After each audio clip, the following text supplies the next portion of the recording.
about all the ways that we've gone back and all the economic engines that have been created and how far that identification goes back in our culture and our history. That really is the way Arizona is, and specifically Chandler as you move forward. We kind of have always thought of in our team, we kind of think of doing, Chandler's kind of, or Arizona's kind of the Wild West. People do things their way. I don't mean cowboys and Indians and cactus. People do things their own way. It's an entrepreneurial spirit. Companies come here to grow and thrive and not be regulated. James doesn't know, but one of his other duties as a sign is now going to be a sign spinner in Southern California, pointing people to Chandler.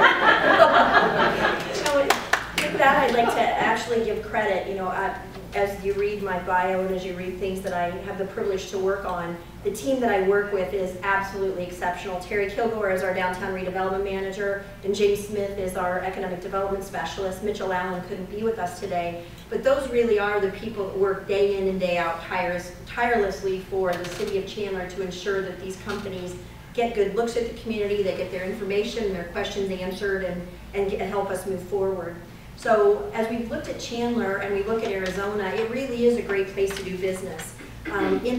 Previously, as we've competed on a global market, Arizona's struggled to be able to be competitive from a taxation standpoint, from the dreaded word incentive standpoint, from that commercial standpoint, on the fact that we've been pretty conservative on what we allow and what we take forward. Over the last few years, the Arizona Commerce Authority and the state legislature has taken forward some programs that are very, very beneficial in bringing new companies into the market. They're programs that make sense, they're not giving away cash, they're performance-based, and they're programs that really make sense. So I can tell you from James and Terry and my standpoint, for the very first time as we're out competing now and site selectors talk to us about what's available in our market, we've got things to respond back with that make sense. We are now able to compete against the Texases and the North Carolinas and Denvers and Utahs. We are able to actually compete against them, and with our electrical rates where they're at and our kind of our taxation policy and our cost of living, it does make us highly, highly competitive. So for the first time ever, we're seeing a tremendous opportunity, not ever, we've always been strong, but we can now formidably compete and not apologize for what we can't do. We can step out with what we can do.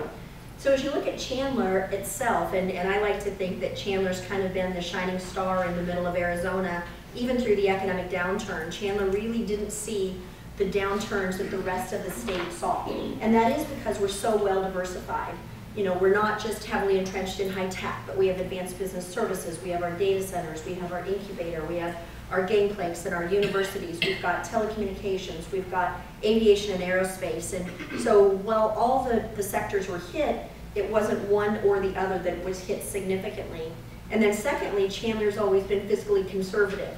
So instead of being out there and spending money that we didn't have, we saved. We saved and we waited, and the investments and the incentives that we made in projects was more through infrastructure. If you build a street, if you expand water lines, if you partner with a Cox and expand the telecommunications, how many companies are going to benefit from that, which would have been on their bottom line of construction to have to complete. So from our standpoint, that's always been a much better way to operate and look forward. In fact, if you look at our programs and projects from a base industry standpoint, of those 150 companies that were discussed, we only financially incented 3 of those 150 companies. So they came here because it was a great place to do business and a great place to expand and a great place to grow. So as we look at going forward in our market, we are seeing significant increases in our market. Our job growth is even coming up further and further.